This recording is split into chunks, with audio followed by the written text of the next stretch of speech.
Welcome to Ikthus Dumaguete Daily Word. Stay tuned to get inspiration and hope for living through God's Word. 3 John 5. Dear friend, you are faithful in what you are doing for the brothers and sisters, even though they are strangers to you. Embracing strangers. Every day, we all encounter strangers. They could be the people with whom you share public transit, the coworker you haven't yet met, or the person at the next lunch table.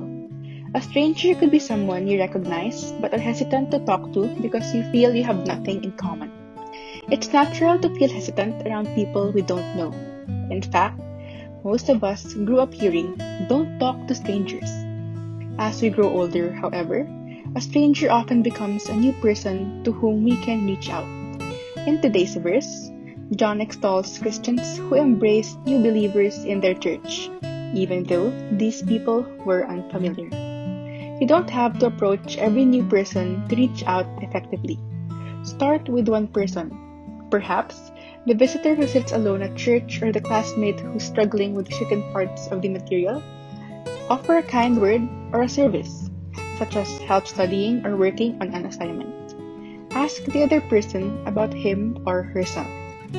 Ask about enjoyable activities and thoughts about your church, school, or workplace. As you get to know one person, expand the friendship and include other new people. If a stranger is an unbeliever and you want to tell him or her about Jesus, strike up a friendship. Don't try to explain the gospel in your first meeting, but bring up faith naturally. Ask what he or she thinks about God, suffering, good and evil, Jesus, and other common faith issues.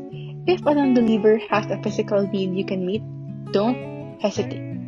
Serving him or her physically will open the door to gospel-centered discussion. To know more, visit www.ikthusdumaguete.org or Facebook page Ikthus Dumaguete-IDMC.